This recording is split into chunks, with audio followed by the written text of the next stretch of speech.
Welcome back. Today we are diving in to 4 huge targets that I am targeting in all of my drafts. And some of them are like 8 out of my 10 drafts. I'm so invested into these 4.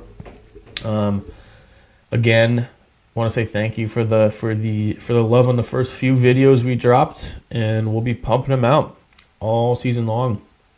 But I think draft prep season is my favorite, so we'll be pumping out, honestly, 3 to 5 of these videos per week. Today is Monday, July 4th, and it is 9:30 a.m. Today we have the tight end tiers coming out. Tomorrow we have a draft that I just did about 20 minutes ago, and so I'll have to upload it. Scheduled to come out tomorrow. I don't know when you're listening to this, but Wednesday, Thursday, Friday is this video, QB tiers video, looking at my calendar, and a bounce back candidate video. So we got plenty more to come. But yeah, without further ado, number 1 on the list is going to be Achane. Now, if you look at my fantasy rankings and tiers, he is the consensus RB7, but for me was RB5. And then the Jonnu Smith trade happened, and I said, screw it, he's my RB4 now.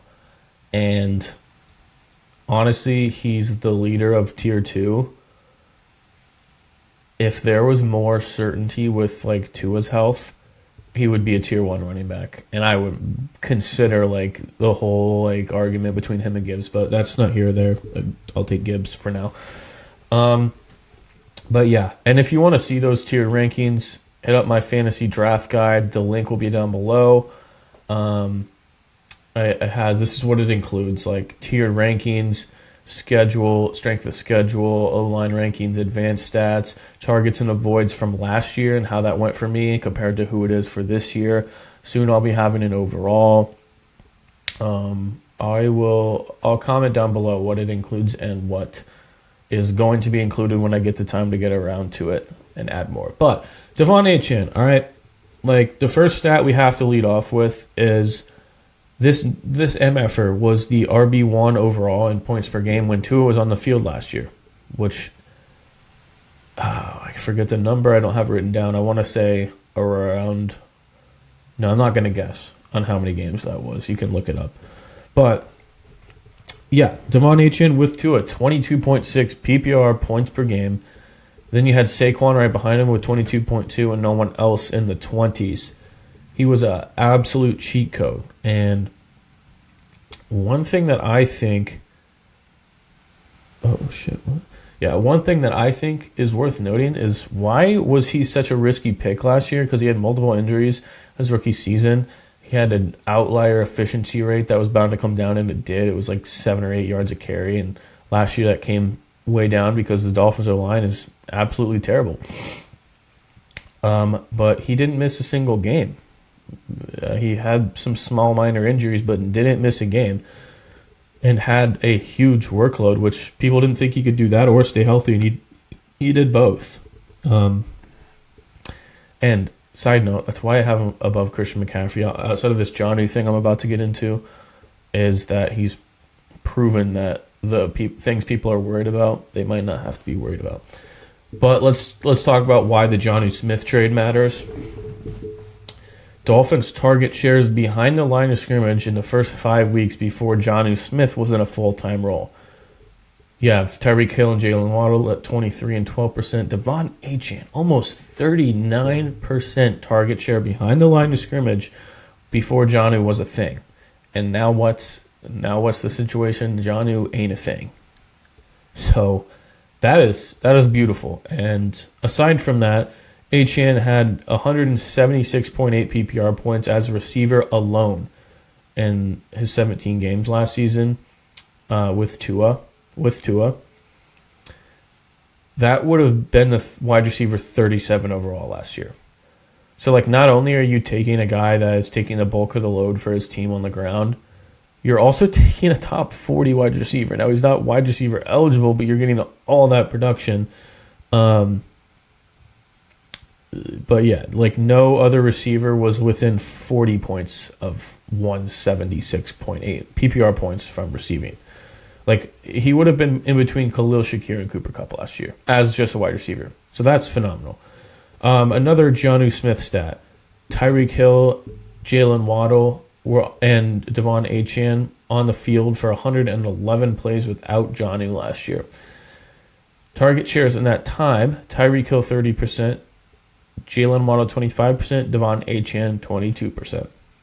Getting a 20+% target share as a running back, phenomenal.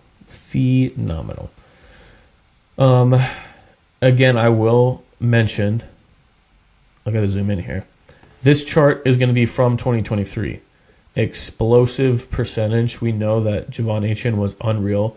McCaffrey's season was unreal. Devon Achane was 6% higher than any other running back in explosive percentage. And yeah, it's from 2 years ago. And the situation has changed. Dolphins O-line still is absolute trash. Now, obviously, the only thing where this can go south is outside of injuries from Achane is Tua with injury. But a lot of people in my comments have kind of like argued with me, like, oh, Achane is so risky, all this stuff. Like, I called him a bust-proof running back in one of my videos, which, by the way, pop it up here, my TikTok, 2 TikToks and Instagram. Go follow those. I post a lot of stuff that I don't post on here just because I don't have time to sit down and do research and make a 20-minute video on it, but there's more takes there. So yeah, follow those, but I called Devon Achane bust-proof, and what I mean by that is, like, you have almost no chance of being a bust if everything goes right for you, which I know that sounds like, whoa, everything could go right for everyone, but I just mean, like, you don't get hurt.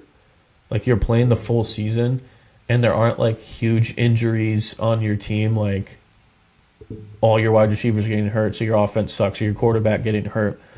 Like, I know that's, like, tough to, like, talk about, like, oh, injuries, blah, blah, blah. But obviously everyone's like, oh, like, he's not bust-proof. Like, if he could get hurt or Tua could get hurt. And my response to that is, like, obviously Tua could get hurt and he won't be as good. But it's the same thing with, like, Christian McCaffrey.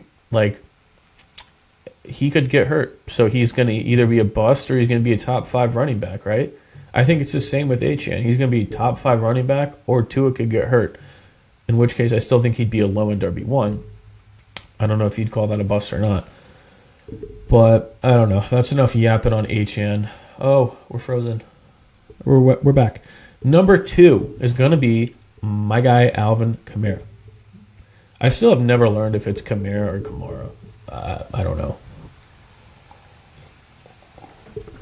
Second coffee of the day.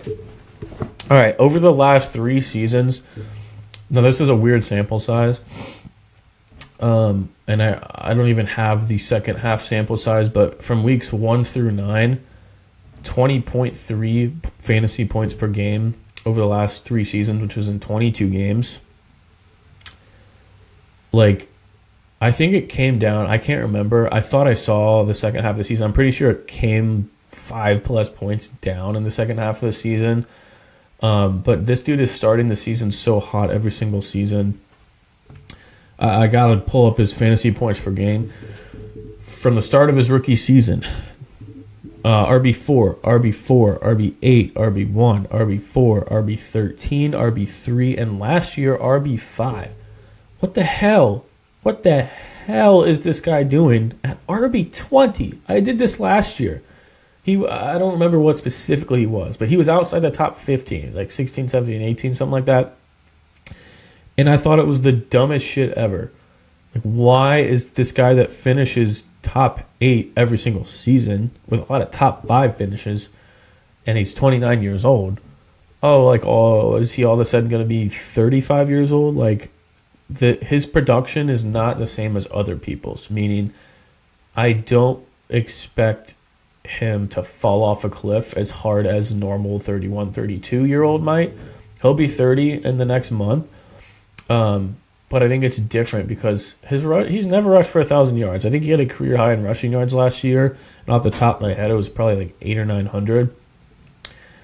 those guys that are getting like carry after carry after carry and you know, going for 1,000+ yards when in their prime and healthy are obviously going to come down. But I don't know. My point here is that I think he's going to be fine at age 30, catching a shit ton of passes. And on top of that, target leaders among running backs, 89 with Alvin Kamara. Also, shout out Achane with 87. And then, you know, you can see the rest of the chart up there. Kamara's like a freaking number one every single year.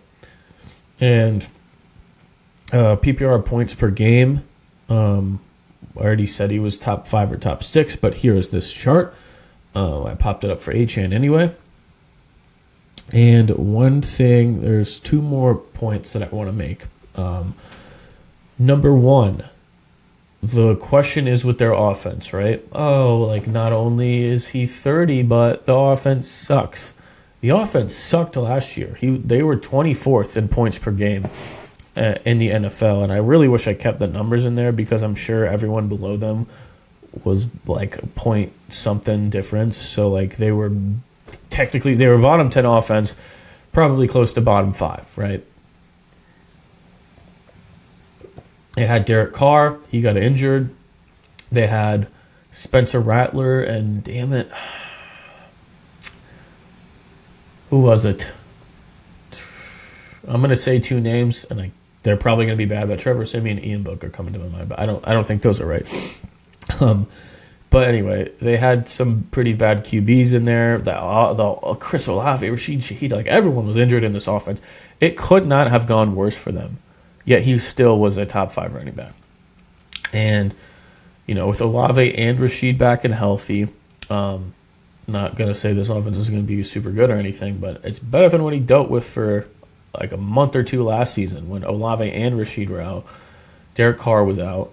And now you have Tyler Shuck / Rattler. It doesn't worry me. And the reason for that is like his ADP being RB20, like every single piece of freaking negative you can throw at me, I'm going to respond with, yeah, well, that's why he is RB20. Like if he has his worst season yet, like his worst season was RB13 in points per game. If he has his worst season yet, he could still finish top 15 and whoop his ADP's ass. I think he should clearly be an RB1 once again that you can get in the mid rounds, which like is 4th or 5th round, and that's crazy to me. And the last thing, outside of the offense,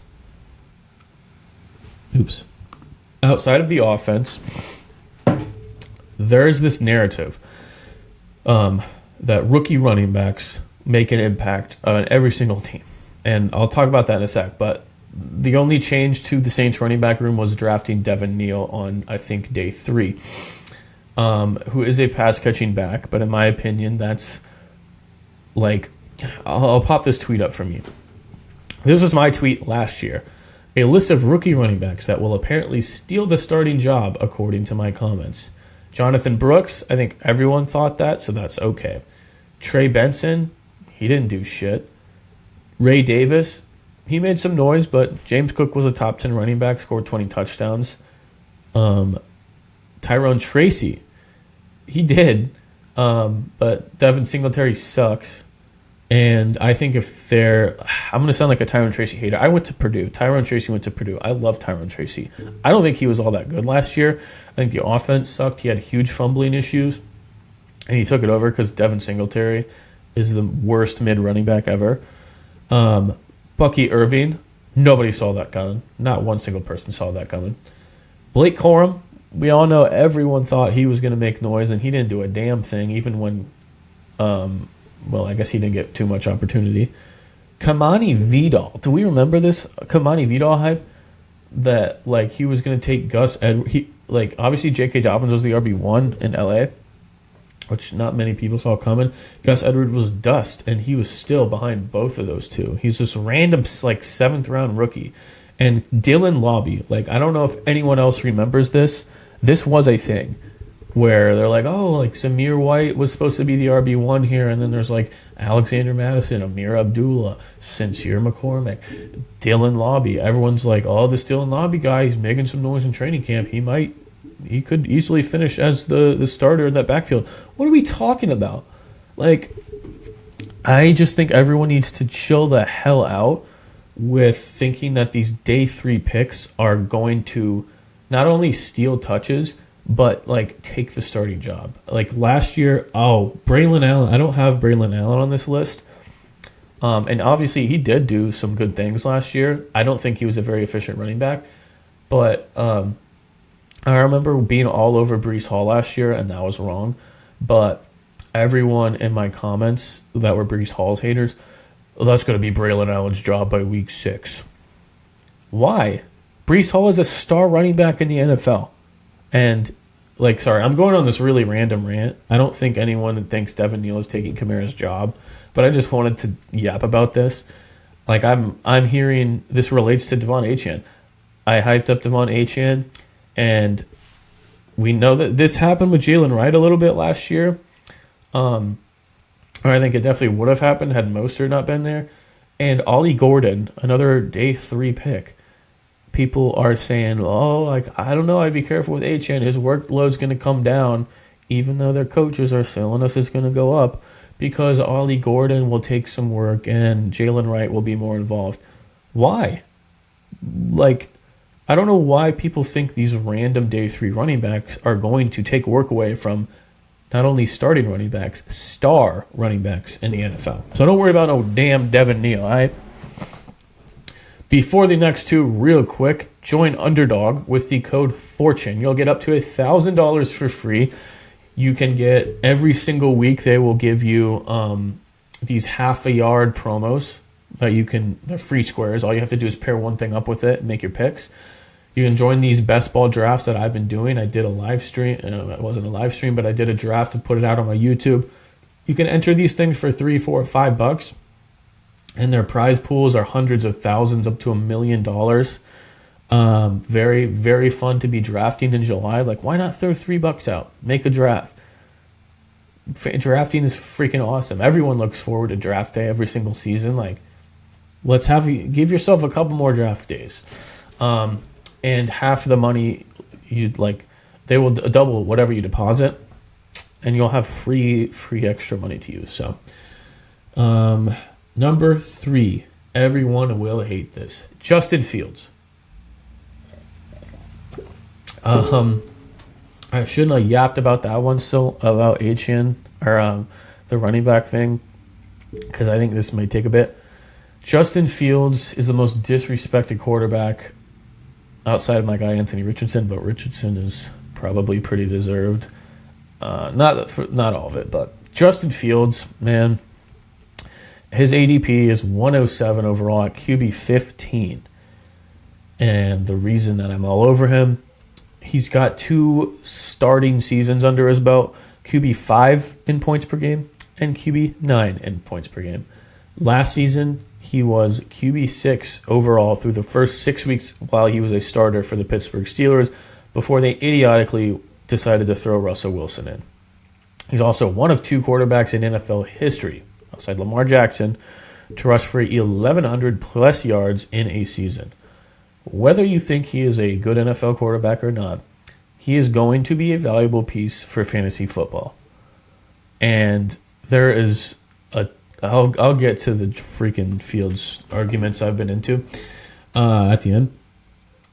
Designed rush rate leaders at quarterback when in the red zone: Richardson, Hurts, Lamar, Allen, Daniel Jones, and Justin Fields. He will be taking some tutties from Breece Hall. And one of my favorite stats, fantasy points per drop back, just indicates every time you drop back, how many fantasy points on average are you scoring per drop back. Last year was number 1, Lamar, Allen, Hurts, Richardson, also a very efficient runner. Jane Daniels, very efficient. All 5 of those guys run the football. Then you have Brock Purdy, and then you have Justin Fields. Fantasy points per drop back. Why do we like Justin Fields? Because he runs the shit out of the ball. That's all that matters for being a very elite quarterback, unless you're throwing for fantasy quarterback, unless you're throwing for 4,540 plus touchdowns, right? Like Joe Burrow or Baker Mayfield. Yeah, the fantasy points per drop back, like you can see why everyone in here except for Brock Purdy runs the football. And well, I skipped something up here. Oh, top red zone passing touchdown percentage seasons in fantasy points data history. Number 1 was Lamar last year with 49%, which is absolutely insane. Baker Mayfield last year with 34%. Tua in 2022 and Justin Fields in 2022.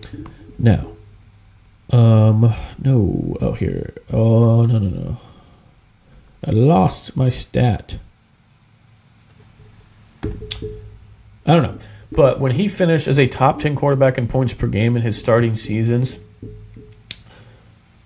one of those like full seasons, I don't know if it was 2022, I think, he threw for 2,200 yards and 17 touchdowns. Which is everyone's argument. Why would you take Justin Fields? Like, he doesn't pass the ball. He's going to throw for, apparently, according to Vegas lines, a little over 2K and probably under 20 touchdowns. Sure. I think we can all agree that it's in the range of outcomes that he passes for more than that. But even if not, sure. He was still top 10 in points per game while throwing for 2,000 yards and 17 touchdowns. Like, are we serious here?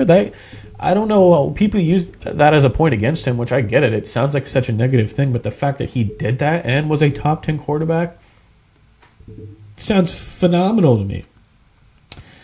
And then I kind of wanted to run through the Twitter drama. Just to make a point, I tweeted, "Am I crazy, or is it a little ridiculous that everyone is fading Justin Fields in fantasy football because they think he's getting benched for 35-year-old journeyman Tyrod Taylor?" Now, this is a comment that I've gotten in multiple videos that I hyped up Justin Fields in on my TikTok. Make sure you go follow that. I got 2 TikToks. One that keeps getting banned for no reason, which is why I have a second one, and I make posts on there in case I ever lose this for good. And then my Instagram. I post more stuff on there than I do on here because it's quicker, and I don't have to do research and talk for 20 minutes, so I can't get all my opinions out on here. But yeah, I received a bunch of comments from the Justin. Dude, Fields got benched for washed Wilson. He's getting benched again. Stopped at 10. Fields, really? Fields could be sat. You see the proof, right? And I know that's 3 people. I wasn't going through all my comments, and I'm sure there are more people out there, but everyone was like very pissed off in my comments, telling me that I was stupid because nobody thinks this. Which, I don't know why people do that. Like, literally no one thinks this. Well, clearly someone does if someone has been seeing it. But yeah, some of my comments, are you high? I've not seen a single person claim he'll get benched. Very effective gaslighting for clicks. And literally they comment under that. Thinking Fields just sucks a fat D. Can't complete a pass if his life depended on it. Good luck praying that he gets enough scrambles to be 80% of the other available quarterbacks around the same value. It's a possibility that the team isn't performing well and Fields isn't. I'm fading him. I'll pop it all up. They will bring in another quarterback. Just wanted to talk about how controversial he is for no reason. I would be very, very, very surprised if they decided to bench Justin Fields for 35-year-old career backup journeyman Tyrod Taylor that's played on as many teams as Josh Johnson.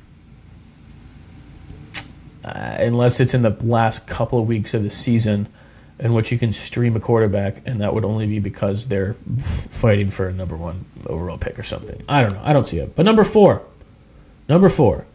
is going to be David Njoku.